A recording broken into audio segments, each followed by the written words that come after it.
Olá pessoal, tudo bem? Hoje a gente vai estar dando continuidade a esse trabalho, né?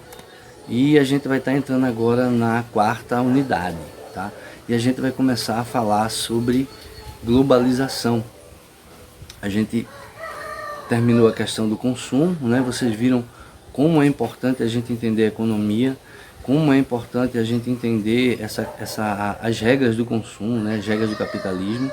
E agora a gente vai entrar em globalização, né? Coisa maravilhosa, sensacional, né? A gente está se falando aqui, eu estou em casa, vocês estão na casa de vocês, né?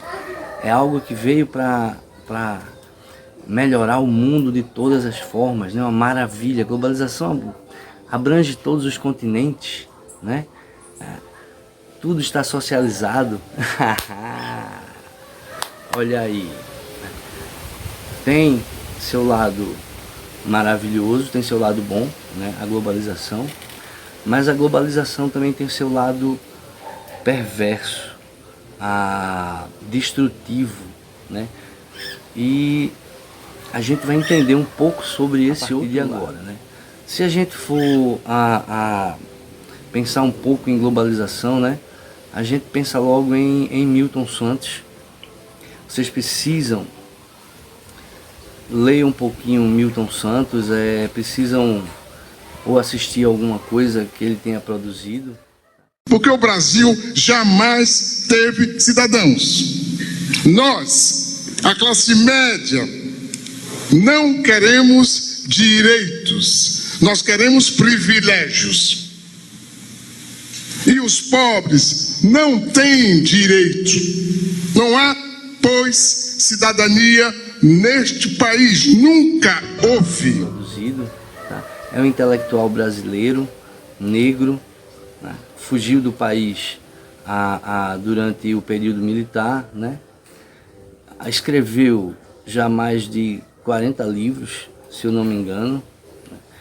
E é um geógrafo que recebeu até o prêmio francês, eu não lembro o nome agora, depois vai aparecer aí no canto do vídeo, de geografia, que é o prêmio mais importante da geografia do mundo.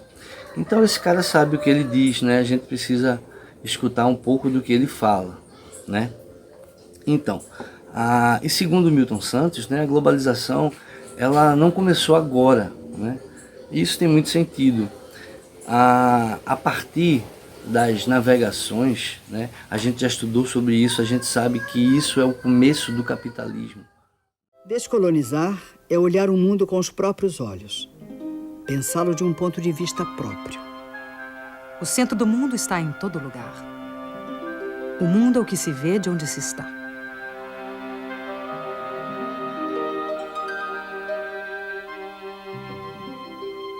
O olhar sobre a primeira globalização vem das viagens de descobrimento e conquista. Os imensos territórios conquistados não estavam desocupados. Em apenas um século, entre 1500 e 1600, dos 80 milhões de nativos existentes na América pré-colombiana, 70 milhões foram exterminados. 2.000 línguas desapareceram com eles. Tupis, quechuas, mapuches tiveram seus territórios ocupados e demarcados arbitrariamente, ignorando-se povos, culturas, línguas, religiões, para facilitar a dominação e o saque de suas riquezas.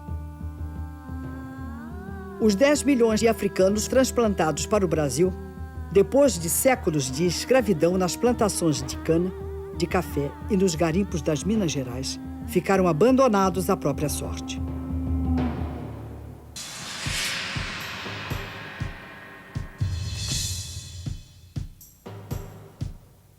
As revoluções tecnológicas transformam as novas conquistas em sonhos de um mundo melhor.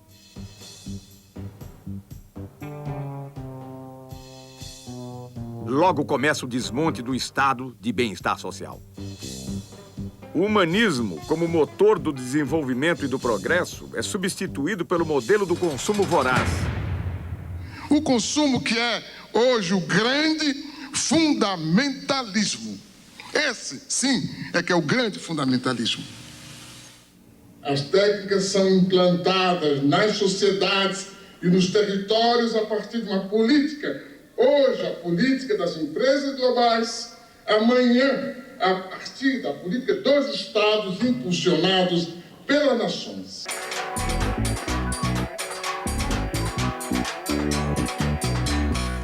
Queria dizer, em primeiro lugar, que eu me considero um intelectual outsider, coisa que é rara no Brasil. Não pertenço a nenhum partido, não pertenço a nenhum grupo, inclusive grupo de intelectuais, não respondo a nenhum credo, não participo de qualquer militância. É difícil ser um intelectual negro no Brasil? Eu creio que é difícil ser negro e é difícil ser intelectual no Brasil. Essas duas coisas juntas dão o que dão, né? É difícil ser negro porque, fora das situações de evidência, o cotidiano é muito pesado para os negros. É difícil ser intelectual porque não faz parte da cultura nacional ouvir tranquilamente uma palavra crítica, né? Por que a opção pela geografia? Eu acho que foi a opção pelo movimento. O fato de eu ter, quando garoto, me impressionado com as populações que mudavam de lugar, que se transportavam de um lugar para outro. Acho que talvez isso me tenha dado uma dimensão da disciplina.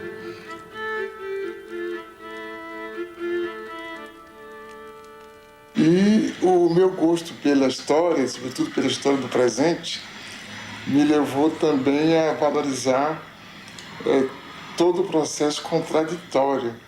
De modo que, não sendo um marxista ortodoxo, eu tenho medo disso, tenho medo dos marxistas ortodoxos, porque eu creio que toda doutrina que não se busca renovar, ela corre o risco de se tornar uma religião, um dogma, por conseguinte de emburrecer e não esclarecer.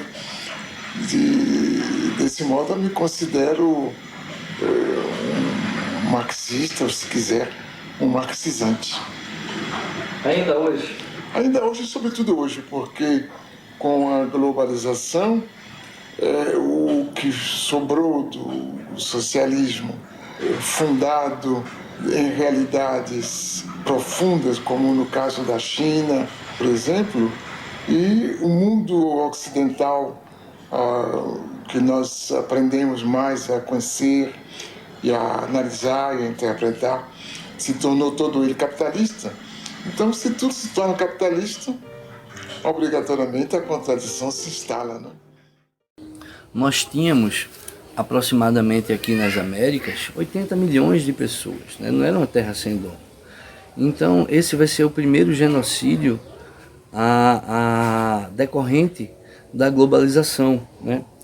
E depois a gente vem com a segunda globalização, né? Que essa já vai acontecer no século XX, né? Após a Segunda Guerra Mundial, né? A gente estudou a questão do consumo, viu como é que ele explodiu, né? Mas principalmente a partir do fim da cortina de ferro, né? Na década de 90.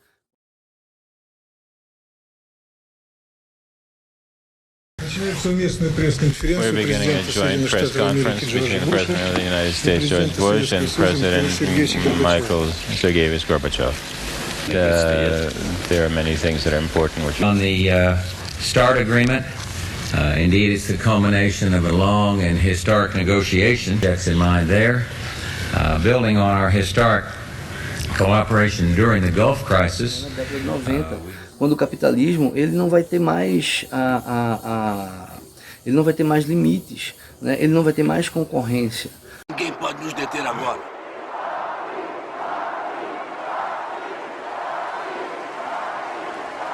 Não pode parar. Você começa. Sem parar. Nós não paramos. Toda a sua força. Sem parar. Todo o seu poder. Todo o seu amor. Tem que bater. Bater até não conseguir bater mais. É sua vida toda que está aí. E soa o sino, vai continuar a guerra. Esse é o último round. Bate embaixo. Acerta a cabeça dele. A cabeça. Acaba com ele, Rock, acaba. Não para. Você vai conseguir.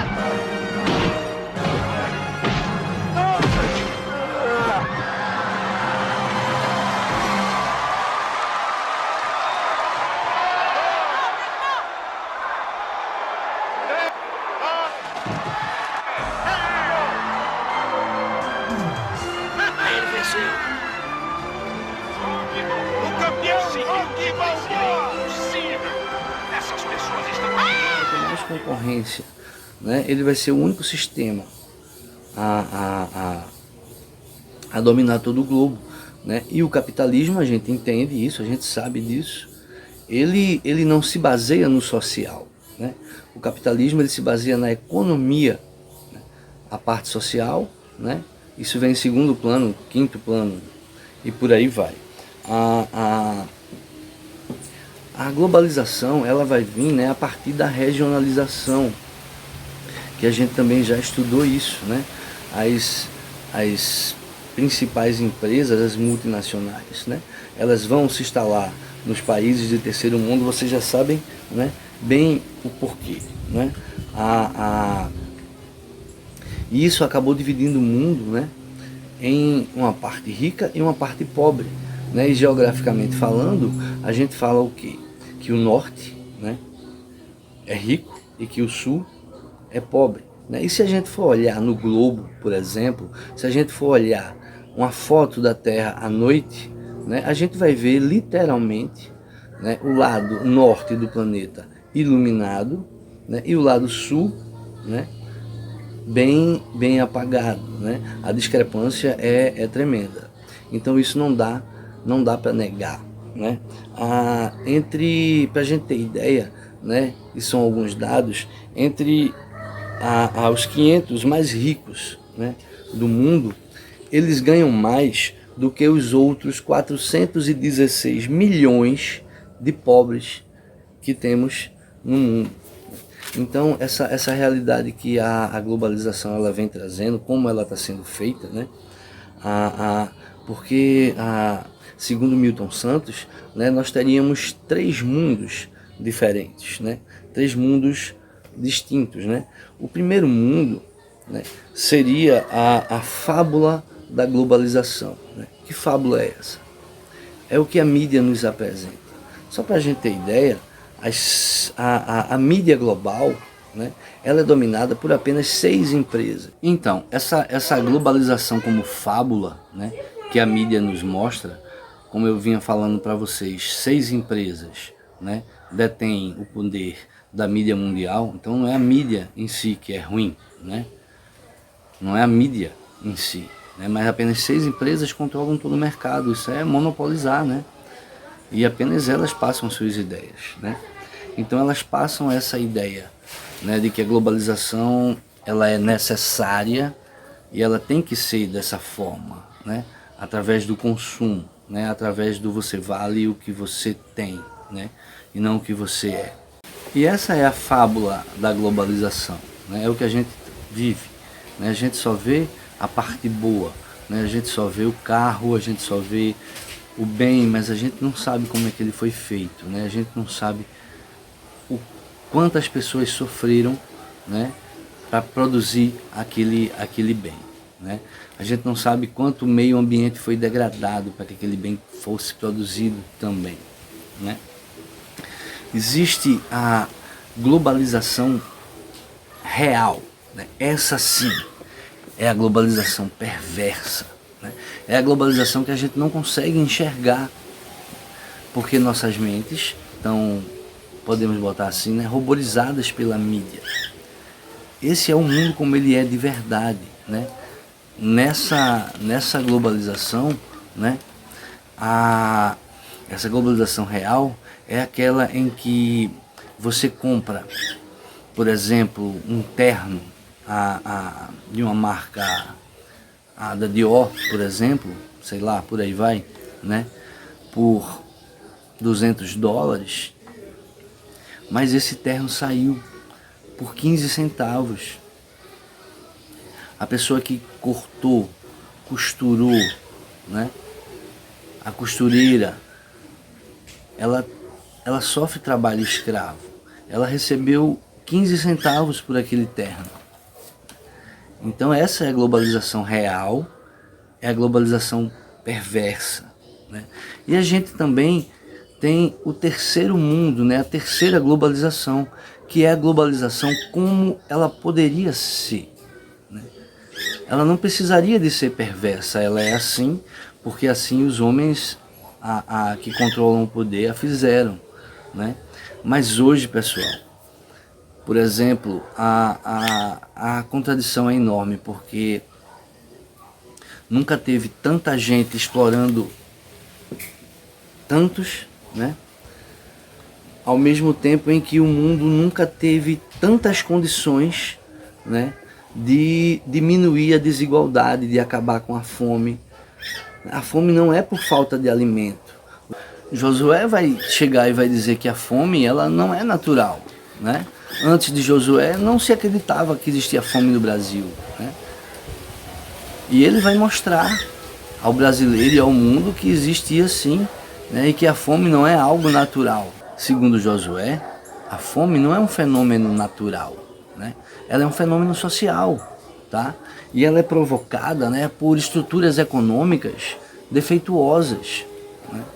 É uma questão política. É necessário que haja fome.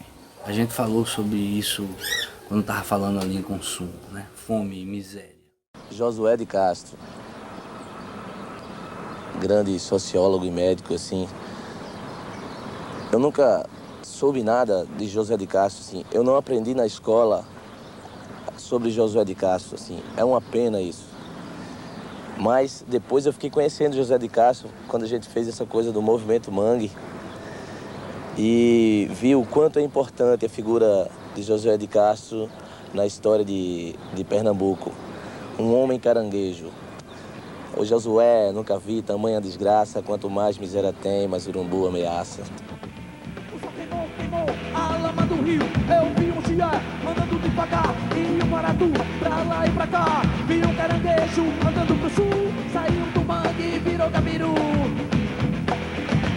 Ô Josué, nunca vi tamanha desgraça, quanto mais miséria tem, mais urubu ameaça. Pros Mangue Babies, assim, pros Mangue Boys, pras Mangue Girls, para as pessoas que gostam de música inteligente, eu acho que tem que se antenar, tem que se informar, tem que saber para onde corre o rio, não é? Tem que seguir o leito, assim, tem que estar informado. Tem que saber quem é José de Castro, rapaz.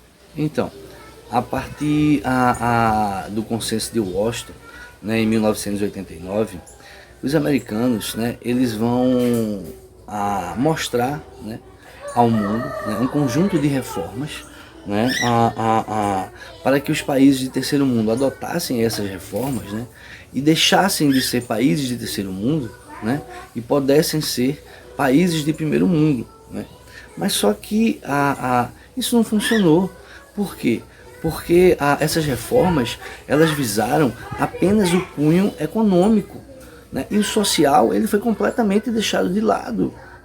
Mas se o que realmente distingue um país de primeiro mundo e um país de terceiro mundo é exatamente a questão social, né? Como é que esses países, principalmente países latino-americanos, né? Como é que eles iriam alcançar seus objetivos? Claro que isso não ia acontecer, né? Foram pacotes que vão incluir. Na Bolívia, os caras tentaram privatizar a água, cara, né?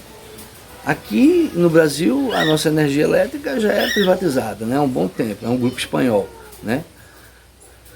Na Colômbia tentaram privatizar a água, mas a população foi para as ruas, né? E não deixou que aquilo até aconteceu, mas o governo voltou atrás, né? E assim aconteceu no Equador, na maioria dos países, né, da América Latina, né? E isso acabou que não funcionou, né, para nenhum desses países, né? não deu certo, principalmente por conta dessa questão, que é a questão social. Então, gente, a globalização, né, ela não é boa para todo mundo, né?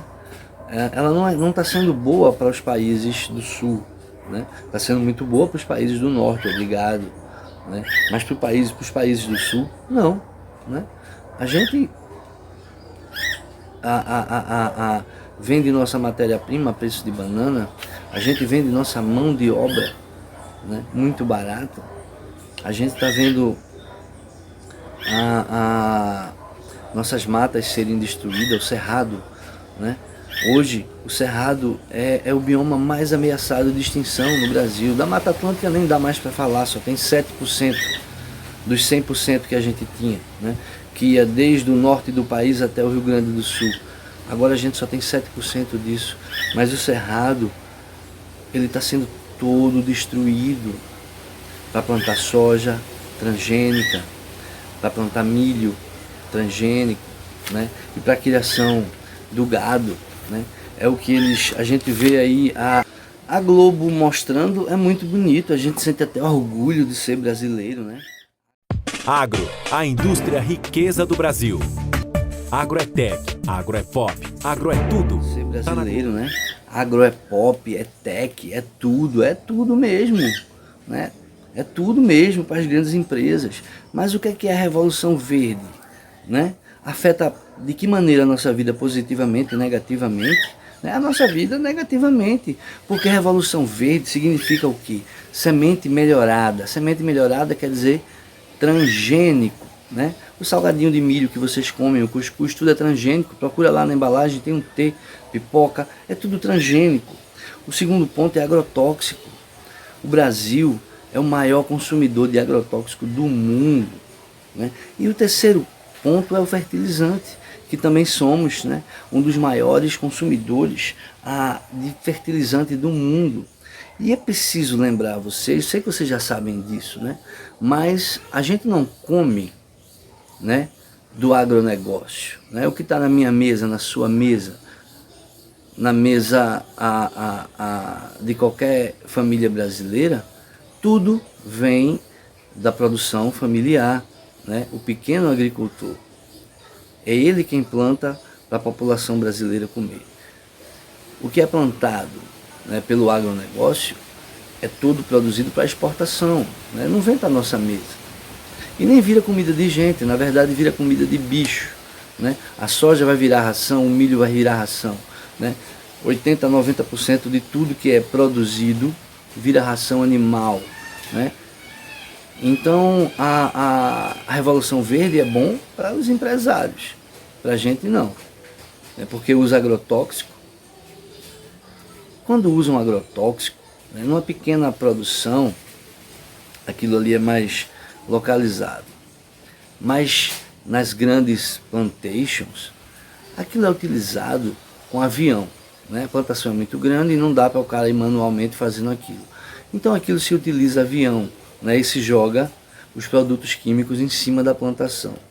As casas dos moradores, né, ou pequenas vilas que estão na proximidade, são bombardeadas com esse agrotóxico da mesma forma que a plantação é bombardeada, né? O vento leva tudo.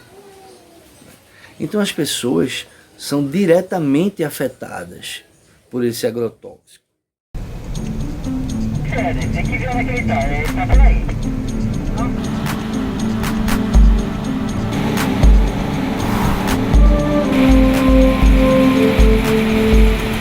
Mato Grosso produz 50% do algodão do Brasil, mas também é o maior produtor de soja, o maior produtor de milho, o maior produtor de gado, são 27 milhões de cabeças de gado, mas também é o maior consumidor, que a gente chama assim, dos agroquímicos. Que agroquímicos são esses?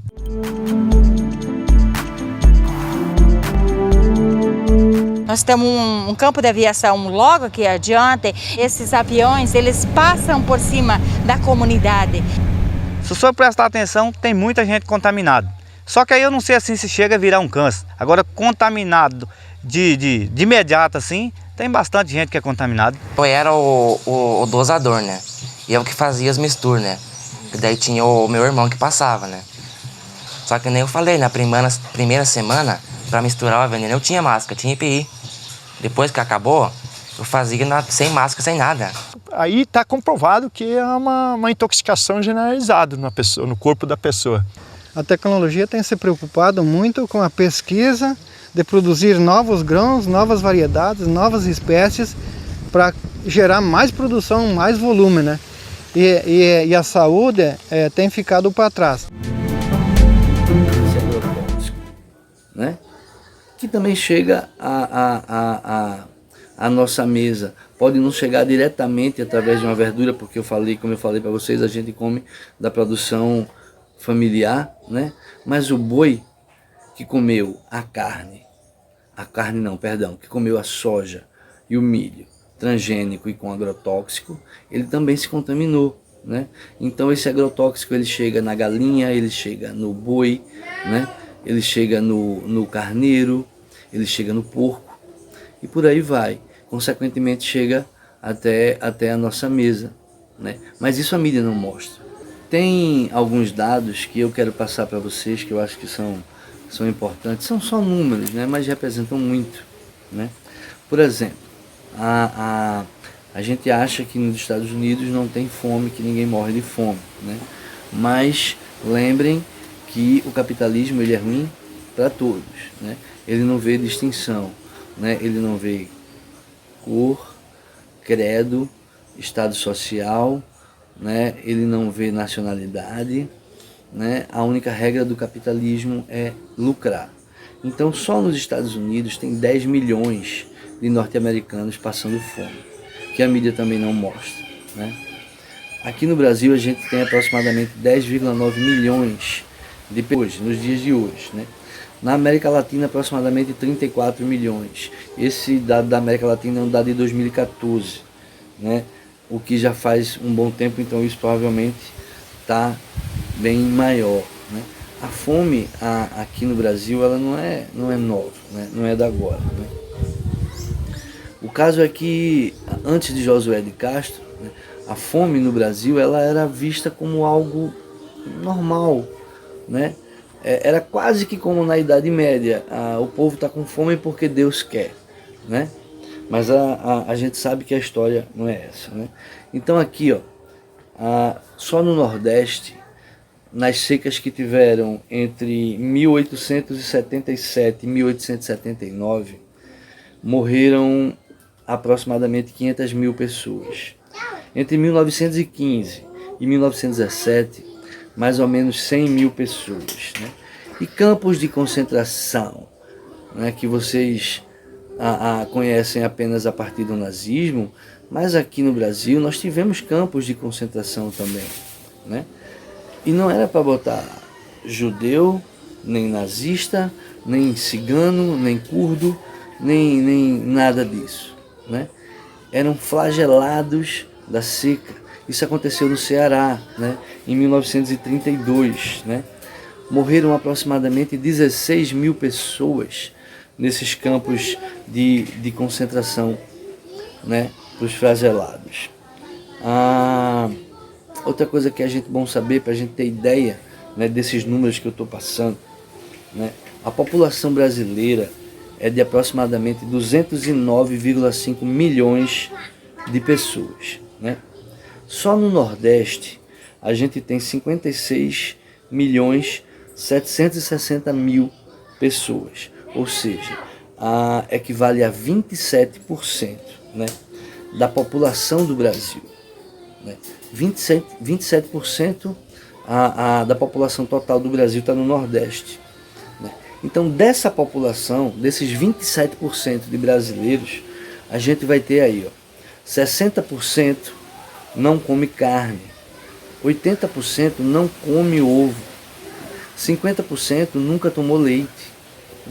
Então os dados são alarmantes, né? Eles querem dizer muita coisa, né? É um pedido de socorro, né? Infelizmente a falta de boa vontade não está errado, a questão não é boa vontade, né? A questão é política, a questão é é a corrupção generalizada e instalada em todos os tentáculos, né, com seus tentáculos em todos os setores da sociedade, tanto do Estado quanto da sociedade. PMDB. Silvio é quem faz a entrega de dinheiro a políticos. Eles tiveram a ideia de filmar para comprovar o esquema de corrupção, delatado pelos dois à Procuradoria-Geral da República.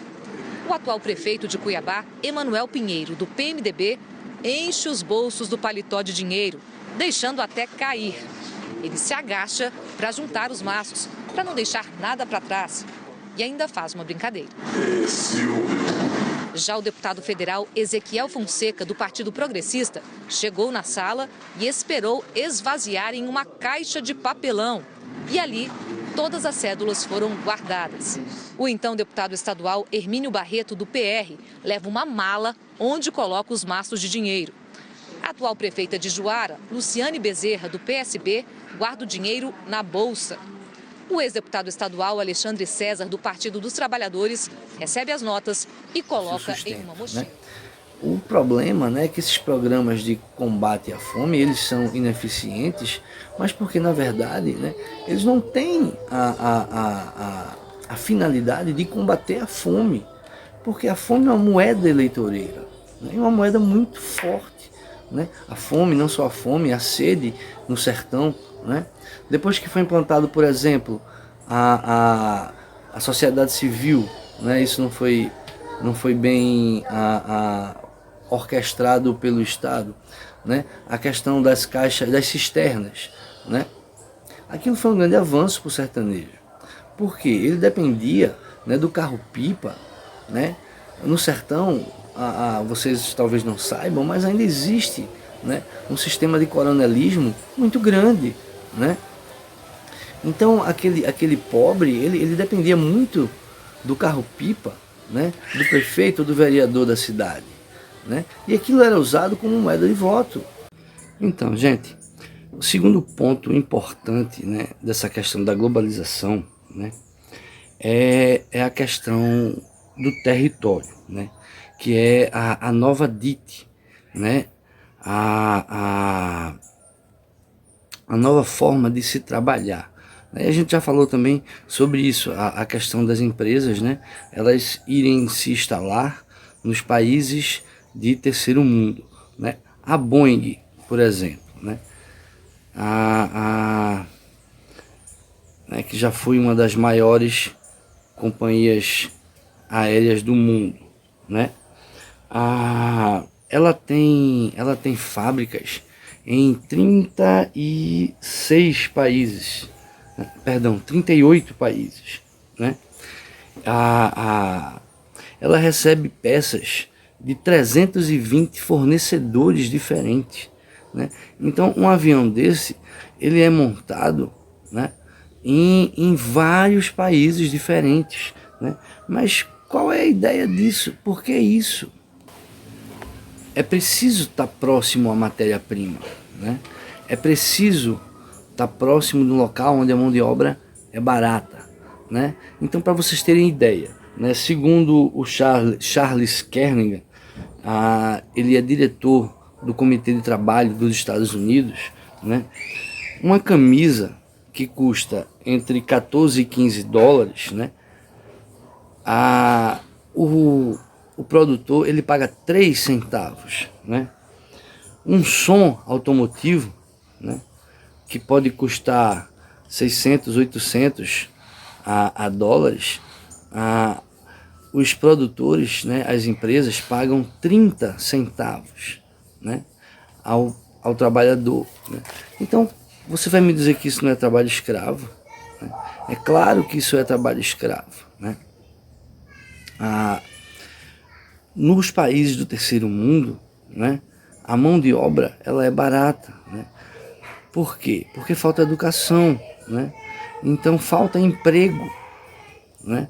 Como as vagas são poucas, né, e a quantidade de pessoas que disputam essas vagas, né, são gigantes, né? Isso termina fazendo com que a mão de obra ela fique muito barata nos países de terceiro mundo, né? Então também é atrás disso que essas empresas estão, né? É atrás disso que elas procuram. Certas coisas são engraçadas, né?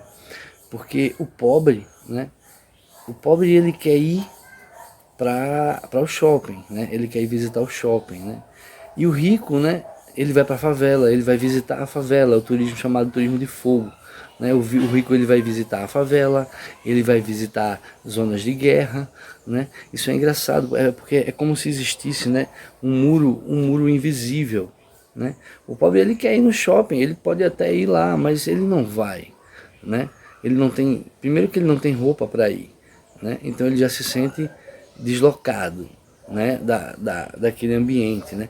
Antes existiam os muros visíveis, né? Como a muralha da China, que podia ser pode ser vista do espaço, né? Ela queria afastar, né? Os povos do deserto do Império Chinês, né? A muralha foi construída antes, né? Da formação do Império Chinês, né? Da junção dos povos pela dinastia Qin, mas isso não interessa agora, tudo bem, né? Tínhamos a muralha de Berlim, né? Temos os muros das prisões, né? Agora a gente vai falar sobre isso, acho que no próximo vídeo, quando a gente começar a falar de conflitos atuais, né? Israel está construindo um tremendo muro, né? Separando os acampamentos da Palestina, né? Isolando a Palestina do resto do mundo. É um muro mais alto e mais protegido do que o muro de Berlim, né?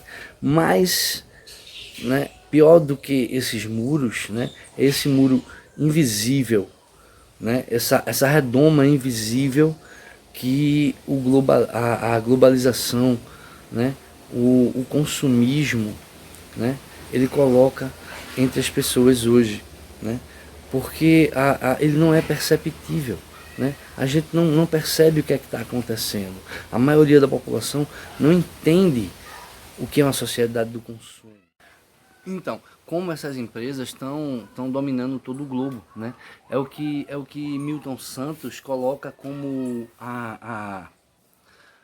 o globalitarismo, né? A globalização com o militarismo, né? Eles decidiram que nós temos que ser europeus, nós temos que ser norte-americanos, né? Nós temos que engolir a cultura deles a qualquer custo. Não é nem a qualquer custo, é a nosso custo, né? É nossa mão de obra que é barata, é o nosso meio ambiente que é degradado, é a nossa população que não tem casa para morar e não tem comida, né? para comer, né?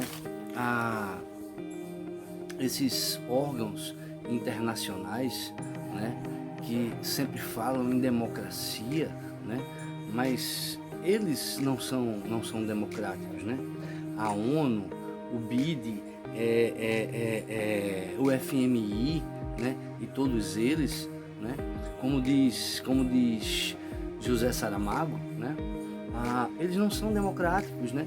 Não foram os representantes, né, das populações dos países do terceiro mundo, né, que representaram, que elegeram, né, os representantes desses órgãos. Não fomos nós que elegemos o presidente da ONU, do FMI, do BID e por aí vai, né? Então eles não podem, eles falam em democracia, né, mas eles não aplicam a democracia. Eles não estão ali para isso. Na verdade, eles representam essas grandes conglomerações, né? Essas grandes conglomerações, essas empresas multinacionais.